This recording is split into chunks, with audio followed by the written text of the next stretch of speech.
I would say he's acting in a way that's inconsistent with the best practice. It would seem to me that having received the information in the way that he did from Bob Mueller, that Attorney General Barr should have taken that information and then, packaged it in the appropriate form and sent it to the House for consideration. That right there is likely something William Barr will have to address when he next appears on Capitol Hill. We reported earlier that House Judiciary Committee Chairman Jerry Nadler has contacted the DOJ to set a date for the Attorney General to testify on Special Counsel Robert Mueller's Russia report. That rolls off the tongue. Barr is already scheduled to testify before Congress on April 9th.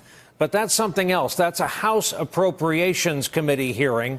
The Democrats, of course, are going to seek to question him there nonetheless.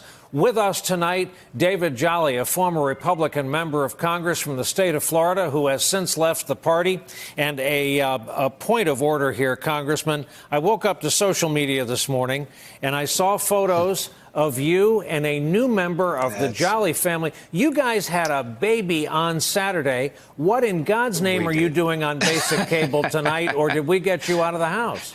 I'm planning on being up all night tonight. We brought little Carolina Claire home, so I've got the late shift. I'm starting with you, Brian. Well, we welcome her to the world, and our congratulations and best wishes to you and your wife. At some point, when she's old enough, she'll learn how to pronounce Robert Mueller, which is the subject of our interview tonight.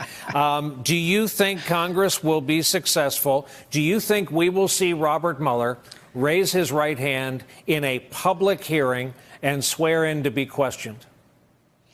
I think there's a possibility. It would be very negotiated. The reality is there will be highly classified information in the Mueller report. I think Democrats are right to demand that Barr testify about the conclusions he drew, and I think they're right to demand that the full report be given to Congress and as much released as possible. But we do know there will be highly classified information, and if we do hear from Mueller, I think it would be under negotiated terms, negotiated topics. This could be a really dicey period we have coming up here. As I said at the top of the broadcast, what folks are arguing about is not the Mueller report. It's a 4-page letter.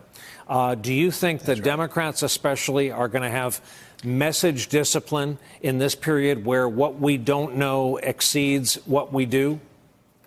I think if you look at the midterms, and frankly, a lot of credit should be given to their top leader, Nancy Pelosi, we likely will see some message discipline. It is important to fight for transparency, to demand answers from Bill Barr about his conclusions, how he drew those conclusions.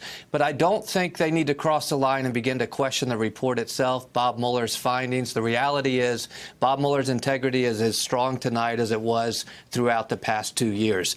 I do think Democrats have other areas of traditional oversight. We will see investigations into emoluments violations. AOC asked some real questions about the president's taxes.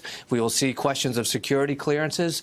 But if you look at the midterms were not won by Democrats on the Russia investigation, and neither will 2020. There are stark policy contrasts tonight between the two major parties, just as there were in the midterms in November of 2018. Hey there, I'm Chris Hayes from MSNBC. Thanks for watching MSNBC on YouTube. If you want to keep up to date with the videos we're putting out, you can click subscribe just below me or click over on this list to see lots of other great videos.